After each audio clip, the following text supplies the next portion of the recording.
मेरा सवाल दूसरा था लूका जी। लूका 22 का 35 वचन से था। वहां पर सर लिखा हुआ है कि लूका 22 उसने का कितना? लूका 22 का कितना? 35 सर। 35 22 35। जी जी सर। तो यहाँ लिखा हुआ है, उसने उनसे कहा, जब मैंने तुम्हें बिना बटुए, बिना थैली और बिना चप्पलों के भेजा था, तो क्या तुम्हें किसी बात की घटी हुई थी? उन्होंने कहा, नहीं, किसी वस्तु की नहीं।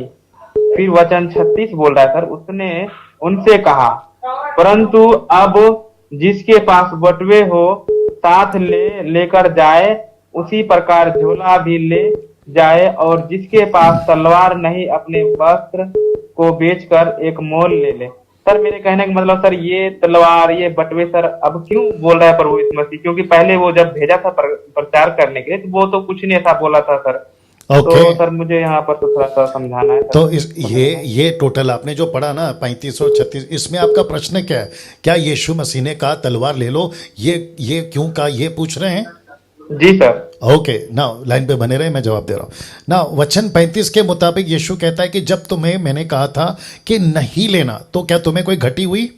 कॉन्टेक्स्ट देखो, वचन 36 कहता है अब मैं कहता हूं कि ले लो, तो इसका मतलब क्या है? लिटरली, मतलब प्रैक्टिकली तलवार नहीं खरीदना। जीसस की लाइफस्टाइल में कहीं पे भी तलवार नहीं है।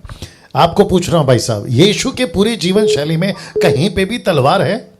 जी नहीं, बिल्कुल। तो सबसे पहला कॉन्सेप्ट क्लियर हो गया कि यीशु मसीह किसी प्रकार की हत्या या किसी प्रकार का हिंसा या किसी प्रकार का, क्या कहते हैं ना, लड़ाई झगड़े वाले व्यक्तित्व या शैली नहीं थी। ये बात सही है? जी सर। राइट। अब यहां पे कहता है तलवार ले लो। अब मैं वापस कहता हूं, जो शायद कल भी कहा था, कि कुछ डायलॉग्स होते हैं।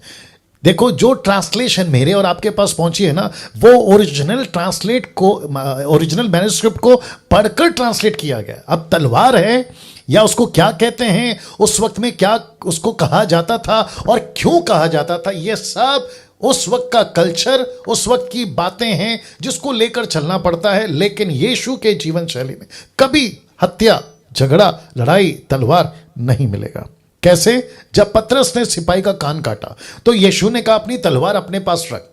अब इसका मतलब क्या है? यीशु चाहता तो तलवार से कान क्यों काटा? पतरस गर्दन काट देता, ये कह सकता था ना। लेकिन यीशु ने नहीं कहा, बल्कि उसके कान को उन्होंने वापस ठीक कर दिया। तो मैं समझता हूं कि उन दिनों में ऐसी कोई बातें होती होगी लोगों के पास। जैसे कि अभी मैं आपका एग्जांपल दे देता हूं, आज पंजाब का कल्चर में आप किसी भी व्यक्ति को देखो जो मैच्योर है, उसके बदन पे आपको तलवार लटकती हुई दिखेगी। तो इसका मतलब क्या है? इसका मतलब ये नहीं है ना कि वो हत्यारा है, ये उनका कल्चर है। वैसे उन दिनों में कुछ ऐसी बातें हुई होगी, लेकिन यीशु मसीह कभी तलवार लेकर घूमो ऐसा नहीं कहेगा। Right sir? जी सर। या ये बातें हैं। Okay okay sir. या थैंक यू।